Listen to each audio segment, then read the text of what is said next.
नमस्कार, मैं डॉक्टर रेखा RC online academy में आपका स्वागत करती हूँ। आज मैं आपके लिए हिंदी साहित्य से संबंधित 100 महत्वपूर्ण प्रश्न लेके आई हूँ। ये पार्ट 2 है। आप इन प्रश्नों के जरिए अपना भी टेस्ट ले सकते हैं और ये ज़्यादातर प्रश्न नेट, सेट किसी भी एक कॉम्पिटिटिव एग्जाम में पूछे गए हैं। तो देर ना करते हुए शुरू करते हैं। मजदूरी और प्रेम के रचनाकार कौन है? ये एक निबंध है। इसके रचनाकार रामचंद्र शुक्ल जी हैं। हिंदी का आदि कवि किसे माना जाता है? ये सभी लोग शायद जानते होंगे, स्वयंभू को आदि कवि माना जाता है। हिंदी का प्रथम उपन्यास कौन सा है? ये है परीक्षा गुरु। हिंदी का प्रथम एकांकी कौन सा है? एक घूंट। हिंदी का प्रथम पात्र कौन सा है? उदंत मार्तंड। हिंदी की प्रथम पत्रिका कौन सी है? यह है संवाद कौमुदी।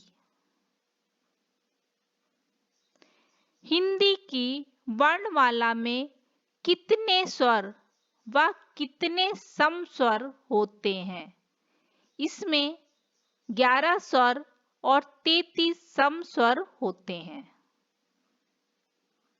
हिंदी के किस समाचार पत्र में खड़ी बोली को मध्य देशीय भाषा कहा गया है? बनारस के अखबार में। हिंदी के प्रथम कवि कौन है? सिद्ध सरहपा को हिंदी का प्रथम कवि माना जाता है। हिंदी के प्रथम गद्यकार कौन है? तो वह हैं लल्लू लाल। हिंदी के सर्वप्रथम गीत लेखक कौन हैं? विद्यापति। हिंदी के सर्वप्रथम दैनिक समाचार पत्र कौन सा है? तो वह है सुधा वर्षण।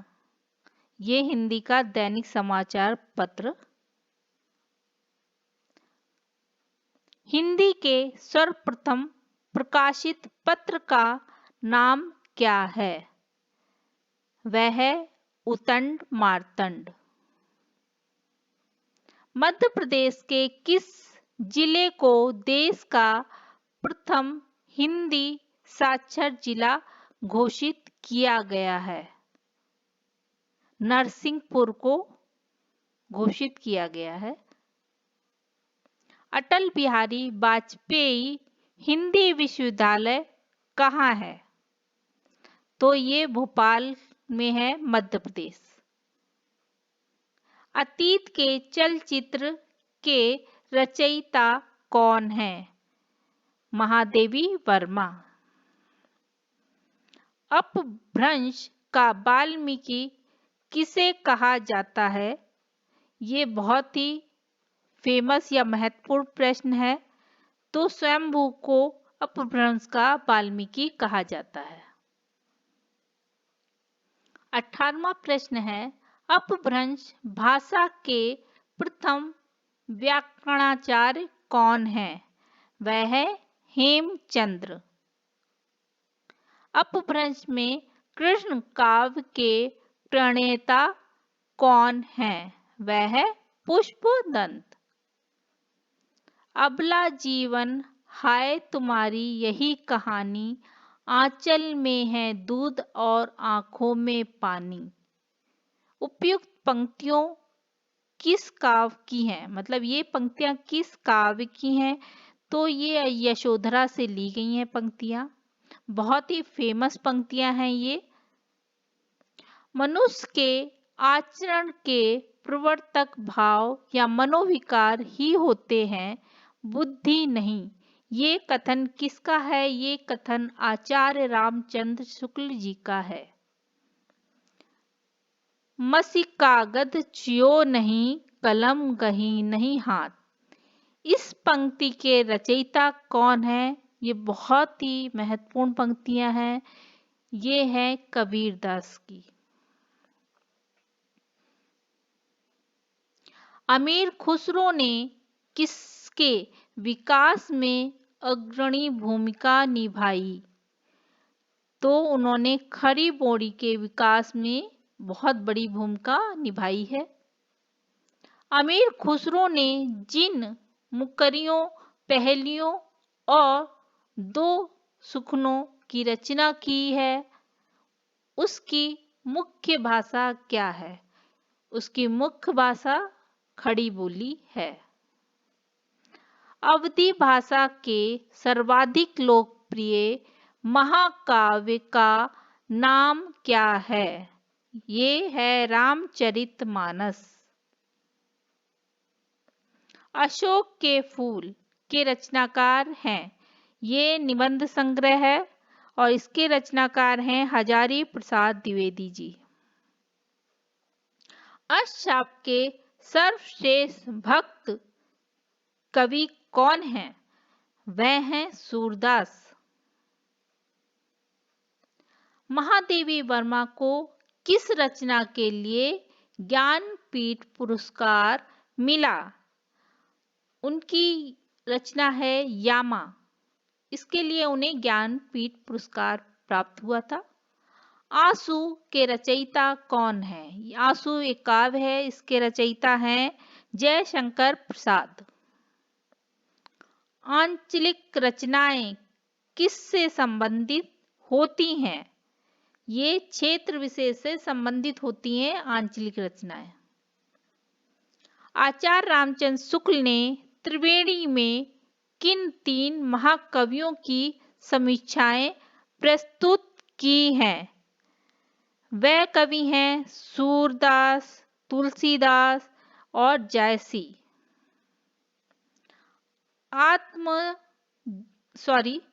आत्मजयी के रचयिता कौन है?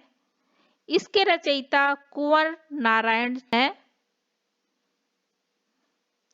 आत्मनिर्भरता के रचनाकार कौन है? ये एक निबंध है। इसके रचनाकार हैं बाल कृष्ण भट्ट।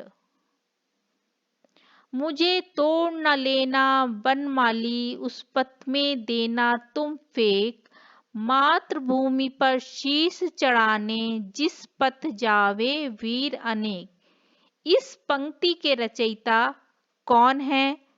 इस पंक्ति के रचयिता माखनलाल चतुर्वेदी जी हैं। ये बहुत ही महत्वपूर्ण पंक्तियां हैं और ये ज्यादातर किसी न किसी एग्जाम में पूछ ली जाती हैं। आधुनिक युग की मीरा किसे कहा जाता है? तो महादेवी वर्मा जी को आधुनिक युग की मीरा कहा जाता है। आधुनिक युग के चरण कौन हैं? ये हैं रामधारी सिंह दिनकर जी। मैथिल कोकिल किसे कहा जाता है?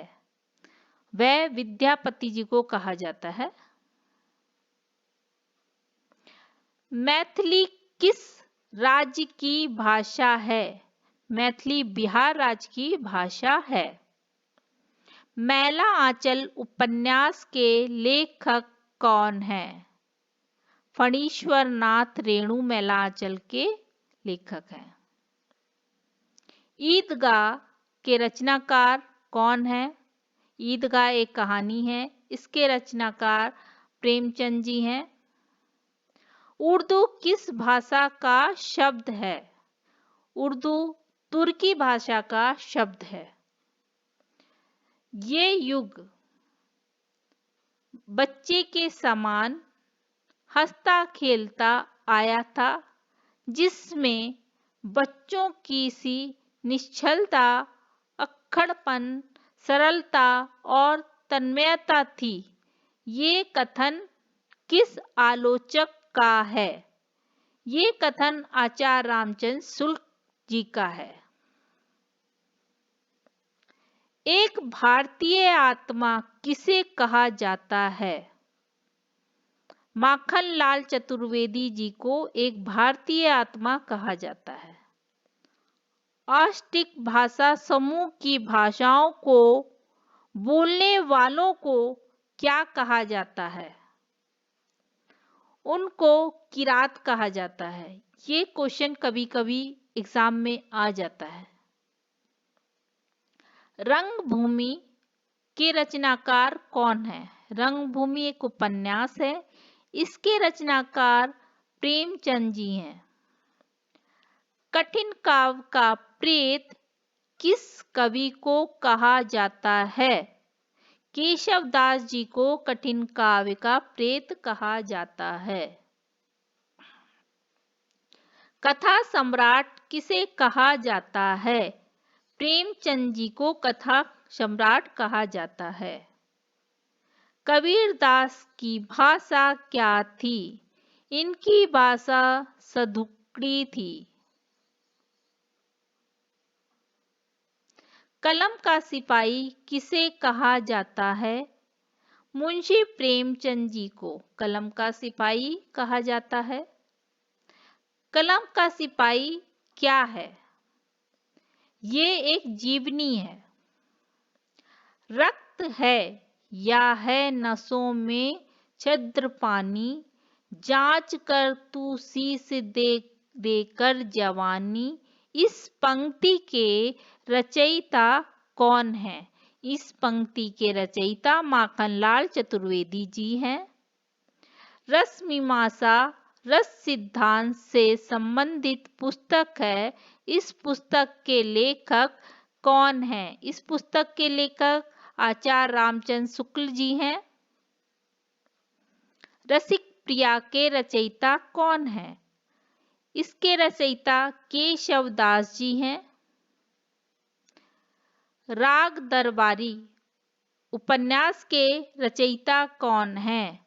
इसके रचयिता श्री लाल शुक्ल जी हैं। राजभाषा आयोग के अध्यक्ष कौन थे? इसके अध्यक्ष बीजी खेर।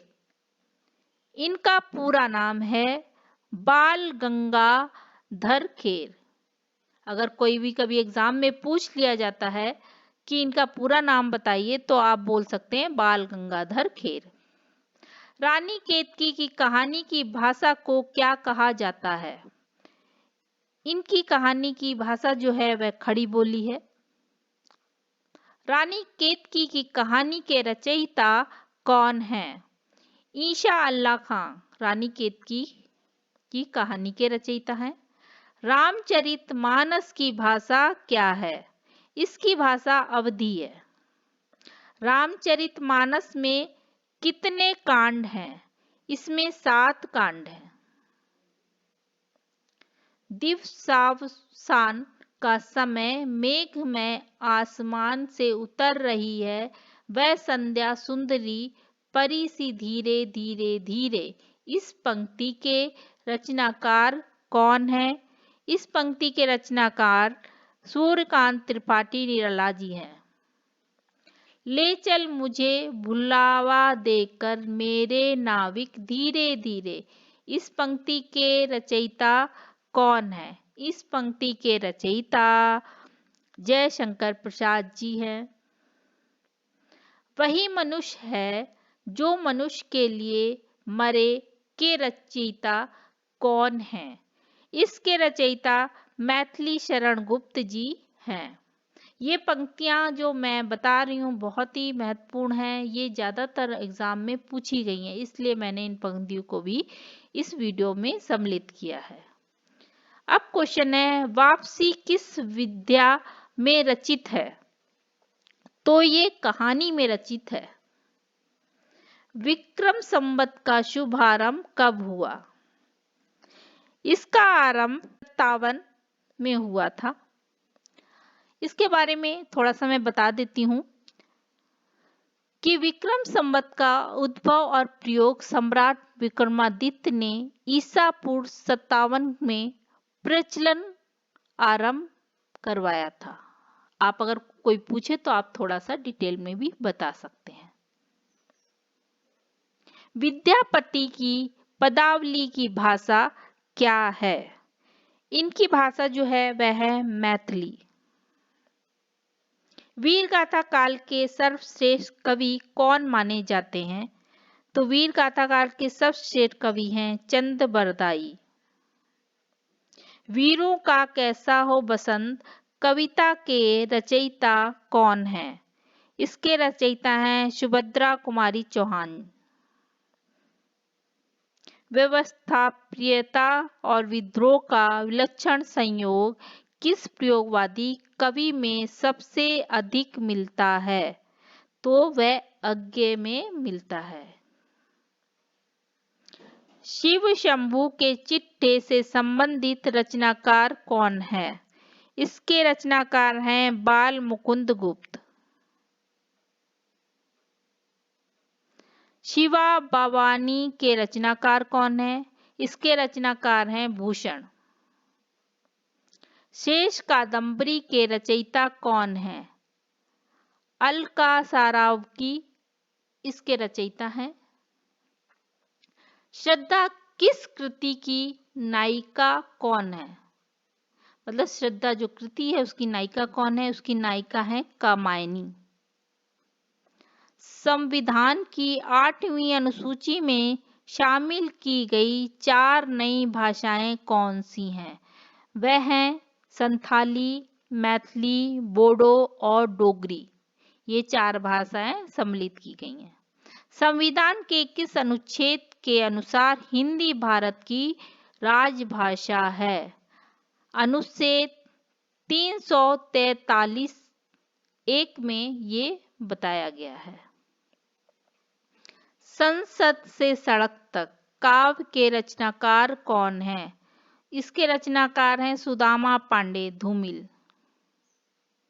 संस्कृत से सर्वाधिक प्रभावित द्रविड़ भाषा कौन सी है? तो वह है तेलुगु। संस्कृति के 4 अध्याय किसकी रचना है? रामधारी सिंह दिनकर की ये रचना है। सखी वे मुझसे कह कर जाते इस पंक्तियों के रचयिता या इन पंक्तियों के रचयिता कौन है? वह हैं मैथिली शरण गुप्त। सबसे पहले अपनी आत्मकथा हिंदी में किसने लिखी? तो सबसे पहले आत्मकथा लिखी है राजेंद्र प्रसाद।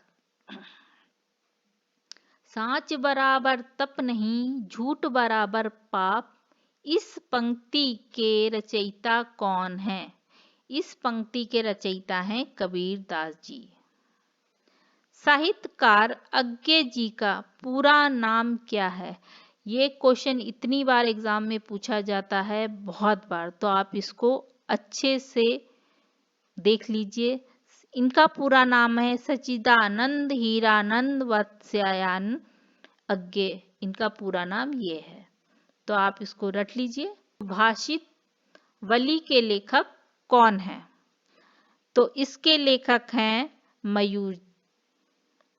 सुहाग के नुपुर के रचयिता कौन है? अमृतलाल नागर इसके रचयिता हैं। सूरदास के गुरु कौन थे? इनके गुरु वल्लभाचार्य थे। कवि कालिदास की अभिज्ञान शकुंतलम का हिंदी अनुवाद किसने किया? इसका हिंदी अनुवाद राजा लक्ष्मण सिंह जी ने किया था।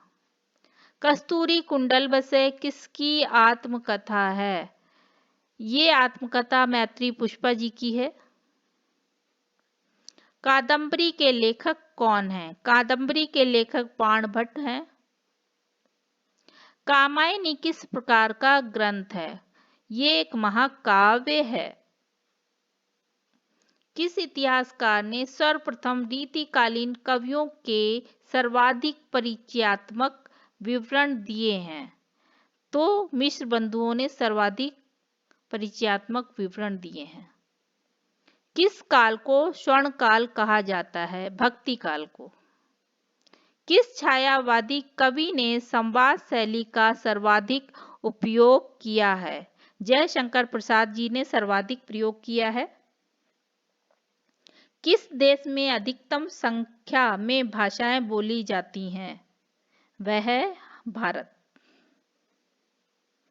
रामधारी सिंह दिनकर किस रस के कवि माने जाते हैं?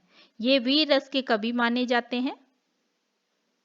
रामधारी सिंह दिनकर को किस रचना के लिए ज्ञानपीठ पुरस्कार मिला?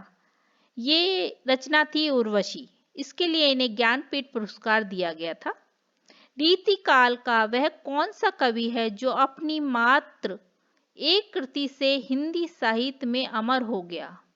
ये बहुत ही महत्वपूर्ण प्रश्न है, तो आप सबको इसको रट लेना चाहिए। वह है बिहारी जी।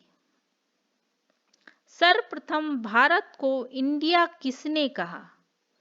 सर्वप्रथम भारत को इंडिया किसने कहा? ये यूनान वासियों ने सर्वप्रथम भारत को इंडिया कहा था। सर्वप्रथम भारतवर्ष का जिक्र किस अभिलेखा में मिलता है? मतलब किस अभिलेख में दिया गया है? तो वह है हाथी गुफा अभिलेख। इसमें सर्वप्रथम भारतवर्ष का जिक्र प्राप्त होता है। मतलब हाथी गुफा अभिलेख में इसका जिक्र हमें देखने को मिलता है। सिद्धों की उद्गत रचनाओं की काव्य भाषा क्या है? तो इनकी भाषा है देश भाषा में भ्रंश भाषा है, पुरानी हिंदी जिसको बोलते हैं। रक्त है या नसों में छद्र पानी, जांच कर तू शीश दे दे कर जवानी। इस पंक्ति के रचयिता कौन है? इस पंक्ति के रचयिता माखनलाल चतुर्वेदी जी हैं। सर्वप्रथम किस आलोचक ने अपने किस ग्रंथ में देव बड़े हैं कि बिहारी विवाद को जन्म दिया? मिश्र बंधु ने। इन्होंने हिंदी नवरत्न लिखा और इस हिंदी नवरत्न में 9 सर्वश्रेष्ठ कवियों का वर्णन प्राप्त होता है। और एक क्वेश्चन और भी मैं इसके साथ ही बता देती हूँ कि जो एक देव और बिहारी करके पुस्तक मतलब रचना लिखी गई, वह लिखी गई पंडित कृष्ण बिहारी मिश्र ने। मतलब देव और बिहारी करके जो मतलब रचना है वह लिखी गई है पंडित कृष्ण बिहारी मिश्र ने। और बिहारी और देव दोनों नाम एक ही हैं। देखिए पहले में आया है देव और बिहारी, वह पंडित कृष्ण बिहारी मिश्र ने लिखा है। और अगर पूछा जाए बिहारी और देव की जो ये रचना है वह किसने लिखी है, तो आप बोलेंगे लाला भगवान दीन ने। नाम में आगे पीछे है और दोनों के लेखक भी अलग अलग हैं। तो आज मैंने आपको हिंदी साहित्य के 100 महत्वपूर्ण प्रश्न करवा दिए हैं। तो मैंने पार्ट 1 बनाया, पार्ट 2 बनाया है। इसको अगर आप एक या 2 बार वीडियो को देख लेंगे तो शायद आपको रट जाएंगे ये प्रश्न, और ये सारे ही कॉम्पिटिटिव एग्जाम में पूछे गए प्रश्न हैं। अगर आपको हमारा ये वीडियो पसंद आया है तो हमारे चैनल को सब्सक्राइब करना ना भूलें और वीडियो को लाइक करना ना भूलें। अपने कमेंट हमें देते रहें। नमस्कार।